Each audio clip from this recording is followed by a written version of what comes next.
Gorgon's Shield is a unique and fascinating blend of RPG elements, roguelite elements, real-time tactics, and a smidgy bit of dungeon crawling just to add some spice into the mix. I've never played a game quite like this, and it stands out for its uniqueness and is infinitely playable, and I've had a great time playing it, and I'm now going to try and explain why I loved this game so much. In Gorgon's Shield, you are ascending 6 towers to try and kill Medusa, and you do this by taking on 4 heroes aboard Gorgon's Shield, which rises up through the centre of each tower. You can choose from 10 classes of hero, and each one has various different traits. So some will be slightly stronger for melee attacks and have more health. Others might be more agile and be able to attack more regularly but also dodge enemy attacks. Then there's the intellect trait, which is around doing ranged attacks and doing critical hit chance damage. And then there's the charisma stat, which allows you to gain more treasure when you hit a treasure area, heal yourself, and also repair the Gorgon Shield, because there's 2 ways in which you can die in this game. The first is if you get all of your 4 party members killed. You start off with 1 party member at the beginning of the game, but you very quickly unlock the other 3 slots as you go. And the other way is that the Gorgon Shield itself can get damaged. So if, say, you've already lost 2 or 3 of your members of your crew, instead of getting hit by enemies with your surviving member, you can spin the shield around so that the shield gets damaged instead. And if that gets hurt too much, the shield will drop back down the tower and it's game over that way too. Now, I've introduced this concept of spinning around, and this is really what Gorgon's Shield's all about, if you have seen on the gameplay footage. Each level of a tower has 4 column or roots in bridges, and you need to rotate around your 4 heroes on the shield to mix and match what you want them to do, depending on the symbols on each area. Some will be a melee attack versus a ranged attack. Some will be a healing ledge, which is handy because you'll be able to see the HP dwindling down as they get hit by enemies, because everyone seems to attack simultaneously. You'll also have the ability to repair your shield, and you'll also have treasure chests which enable you to collect money as you go, which I'll come on to later when runs end. Now, as you ascend up the tower, you will be killing various enemies, and as you do so, you'll be earning XP, and when you earn enough XP to level up, you choose which of your 4 characters to level up and decide how you're going to do it. You can level up their strength, agility, intellect or charisma, which attributes themselves bonus points to all of the things that I've mentioned already in this video, but you can lean into certain traits that different classes have, or you can try and make them more rounded. It's entirely up to you. Or you can choose to unlock one of their power masteries, and each of the 10 classes has 2 powers to choose from, but you can only take 1 into each run. So that could be a lightning bolt, a fireball attack, some ice or some poison, or it could be things like being able to do triple damage for a while, or tripling the speed of your attacks, or healing everyone for a small portion of health, or it could be a little protective bubble gets put around the person. There's loads, and you get to choose which one works for your current class, but also that wider setup, because you need to think about how to balance out your party. The other thing that you can do when you level up is to just repair your shield or replenish someone's health, or you can choose to buy a necklace, a piece of armour or a helmet to strengthen your character by adding certain stats with the loot that they've got. This means that as you rise up the towers, you really start to have to choose which of the characters you're going to put in what direction, what roles are they going to fulfill, and it's fun to do mixes and matches as you start each run, because you can have 4 barbarians or 4 wizards, or you could have 2 of 2, or you could bring in a rogue with their arrows, or maybe a general which is all about charisma and buffing everything else around you, but they're not great at actually attacking anything. There's loads to try out and play with, and this is where, when a run comes to an end, the money comes in. Outside the tower that you're going to be trying to kill Medusa inside, you can build up a little city, and each of the buildings in the city has its own unique upgradable traits. So the first one is about unlocking all of those 10 classes of heroes so that you can then take them into battle. Then you can choose to upgrade those heroes and not have them start at level 1. You can spend cash to get them to level 2 when you start, or 3 or 4.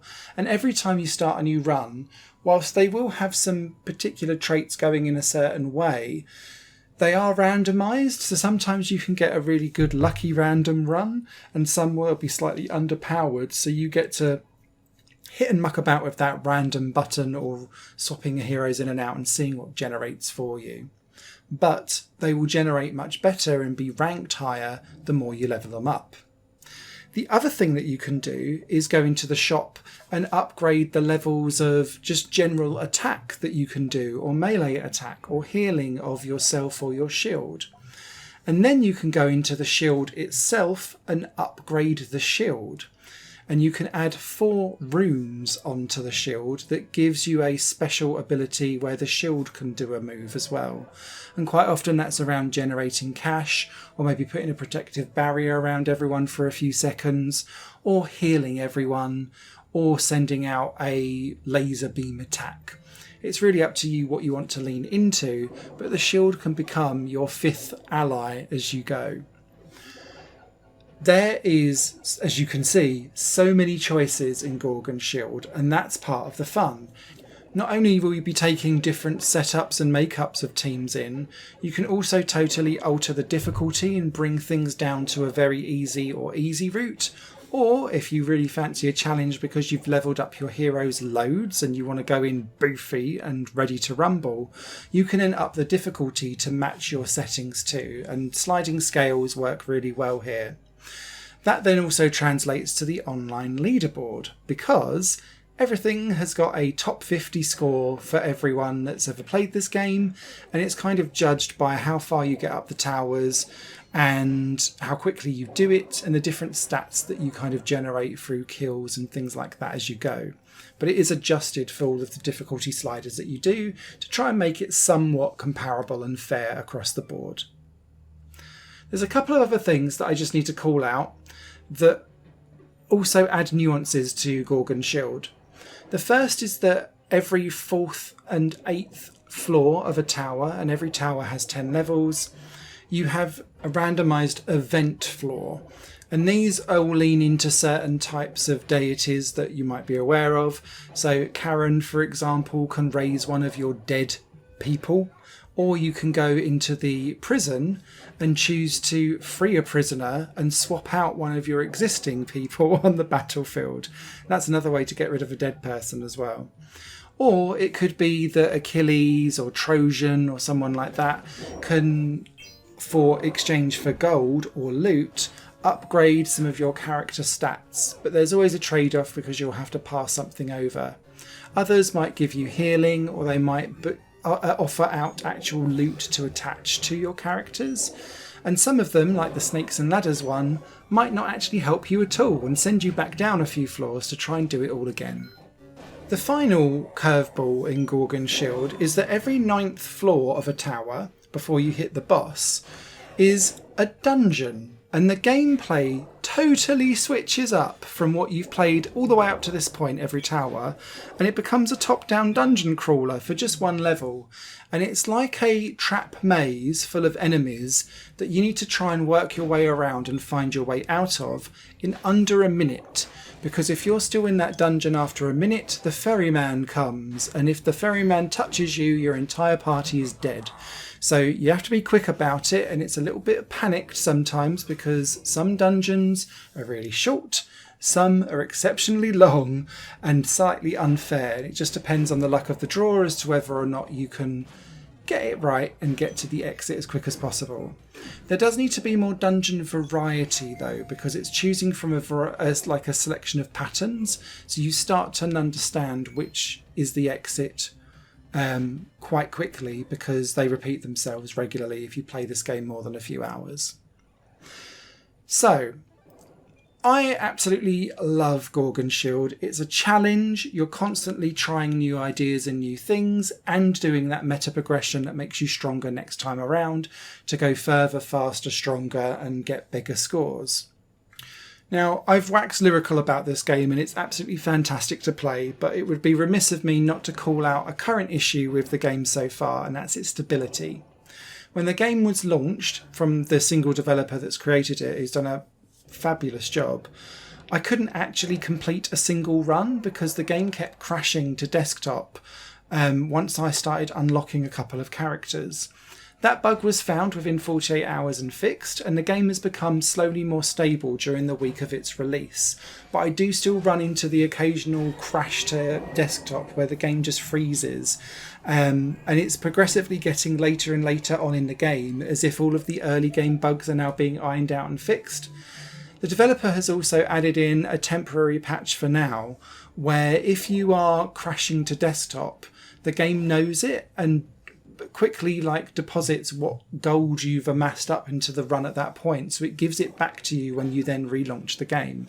And that's kind of cool, but I do just want to call out that this game is shaky on the stability front, and so go in thinking this might go a bit wrong just whilst the developer irons out all of the bugs. But I'm pleased to say that during the week that it's been released, the noticeable difference of stability from launch to what are we now, just over a week past its launch, is night and day. So I'm confident that we'll get there with it. And on that note, I give Gorgon Shield an absolutely hearty recommendation. Great fun, really cool aesthetic, unique mechanics that I've never really seen implemented in this way before. And this is something that indie publisher Two Left Thumbs does exceptionally well.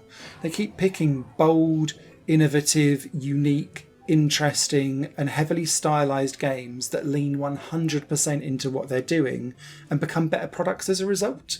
And so whilst a lot of people I think go, oh, Devolver, the indie darlings of gaming, I'm almost looking past Devolver now, and Two Left Thumbs are quickly becoming one of my favourite publishers because every game I've picked up and played of theirs is absolute gold. So hearty recommendation for Gorgon Shield. Check out Two Left Thumbs as a publisher. I think they're doing great stuff. And thank you so much for watching. Any comments or questions, leave them down below.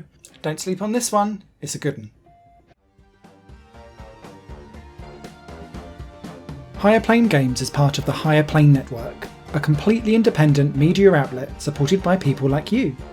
The goal is to create the best possible content that cultivates a richer indie scene for games as well as music and entertainment.